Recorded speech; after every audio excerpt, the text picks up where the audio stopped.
Imaginez une entreprise au sommet de son art et de son industrie, générant plus de 76 milliards de dollars de revenus en 2008, puis disparaissant presque totalement du marché en l'espace de quelques années. Cette entreprise, c'est Nokia. Mais leur histoire ne s'est pas arrêtée là. Contre toute attente, ils ont réussi l'impossible. Ils sont revenus plus forts que jamais. Mais comment ont-ils réussi à renaître et à prospérer dans l'ère moderne du smartphone? Quelles astuces ont-ils utilisées pour revenir au top? C'est ce qu'on va voir dans cette vidéo dédiée aux géants finlandais.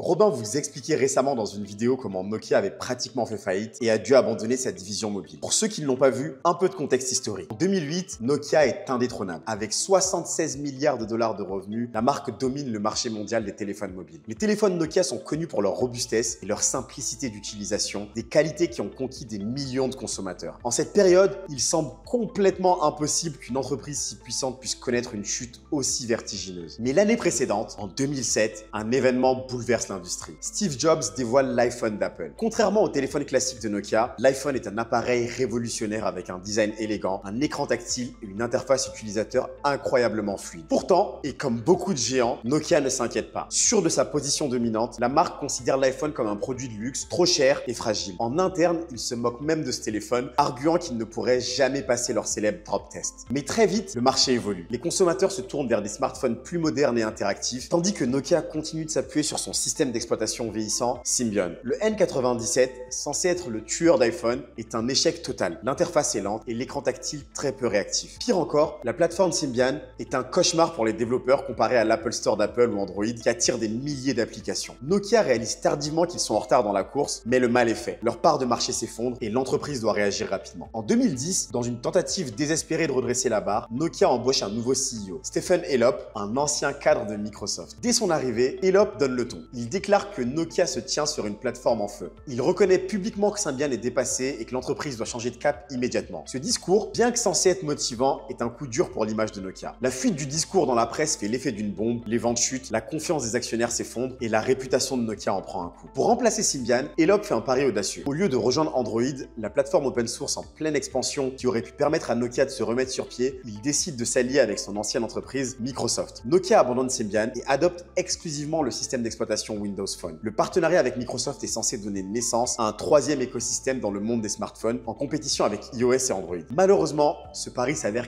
catastrophique. Les téléphones Lumia, lancés sous Windows Phone, sont loin d'être à la hauteur des attentes. L'interface Windows est jugée trop déroutante pour les utilisateurs habitués à Android ou à iOS. Les limitations techniques imposées par Microsoft, comme l'utilisation de processeurs peu puissants, rendent les Lumia obsolètes dès leur sortie. Et pire encore, le Microsoft Store souffre d'un cruel manque d'applications à un point crucial dans la bataille des smartphones. Pendant que les ventes de Nokia plongent, la stratégie d'Elop est de plus en plus remise en question. Certains commencent même à douter de sa loyauté. Beaucoup se demandent s'il n'a pas toujours été fidèle à Microsoft, l'entreprise qu'il finira par rejoindre à nouveau en 2014. Mais avant de partir, Elop finalise la vente de la division mobile de Nokia à Microsoft pour 7,2 milliards de dollars, emportant avec lui la majeure partie de la direction de Nokia. Cette transaction, vue comme une trahison par beaucoup, marque la fin de Nokia dans l'ère des smartphones. Lorsque Stephen Elop prend les commandes de Nokia, la marque détient encore 33% du marché mondial des smartphones. Lorsqu'il repart pour Microsoft, cette part est tombée à moins de 3%.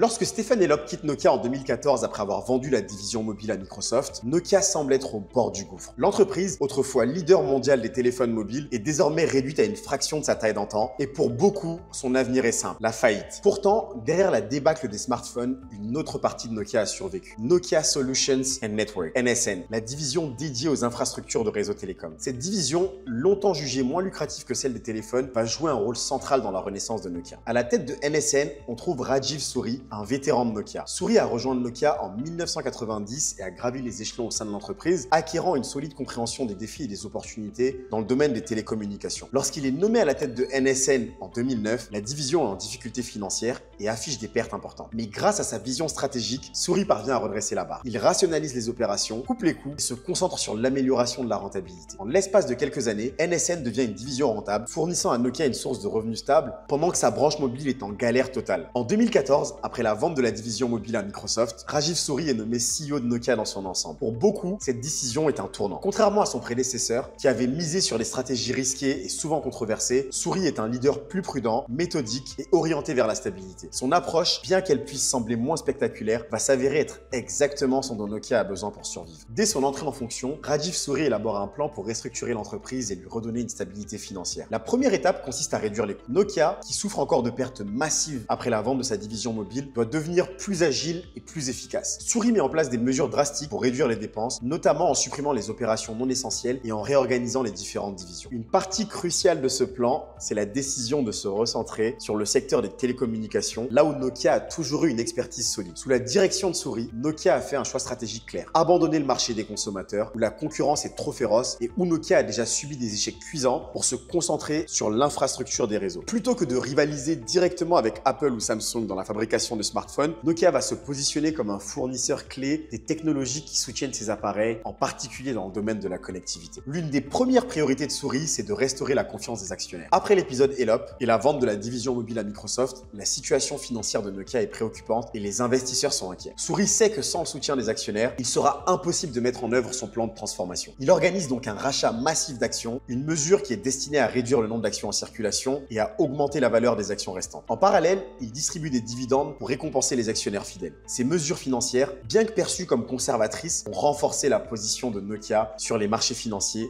et restauré la crédibilité de l'entreprise. D'ailleurs, en parlant d'achat d'actions, pour ceux qui veulent apprendre les bases de l'investissement, on organise un challenge intense de 3 jours gratuitement. Le lien est dans la description.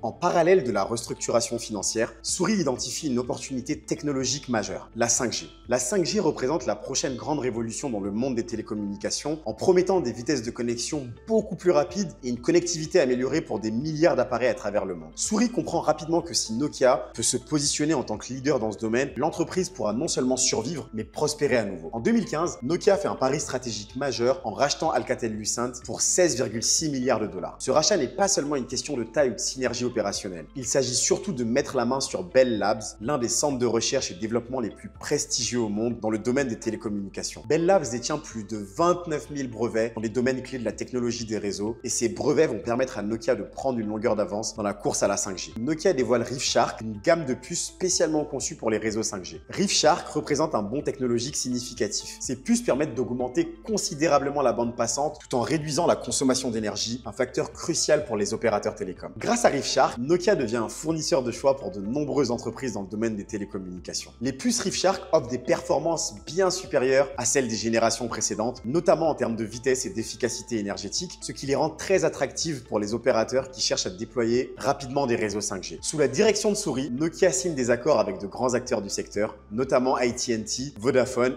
et NTT Docomo, la plus grande entreprise de télécommunications du Japon. En 2020, Nokia annonce avoir signé plus de 100 contrats commerciaux pour la fourniture de technologies 5G et ce nombre continue à augmenter. La stratégie de Suri porte ses fruits. Après des années de pertes, Nokia commence à retrouver une croissance régulière. En 2022, le chiffre d'affaires de l'entreprise dépasse à nouveau les 20 milliards de dollars et Nokia détient environ 29% du marché mondial de la 5G en dehors de la Chine. Pour la première fois depuis plus d'une décennie, Nokia retrouve une stabilité financière et opérationnelle. La marque, autrefois synonyme de téléphone mobile solide, est désormais reconnue comme un acteur majeur dans les infrastructures de réseau. Grâce à la vision de Suri, Nokia a su se réinventer en passant d'une entreprise B2C, business to consumer, à une entreprise B2B, business to business, centrée sur les technologies de communication qui sous-tendent la connectivité mondiale. Rajiv Suri n'a peut-être pas fait de choix flashy ou pris de risques énormes comme Elop avant lui, mais c'est justement sa prudence, son sens stratégique et sa vision à long terme qui ont permis à Nokia de survivre. Mais l'avenir de Nokia ne se limite pas à la 5G. À mesure que le monde évolue vers une connectivité totale, de nouvelles technologies comme la 6G, l'Internet des objets et l'intelligence artificielle vont redéfinir les télécommunications. Nokia a déjà commencé à investir dans des domaines en collaborant avec des partenaires mondiaux pour développer des réseaux plus rapides,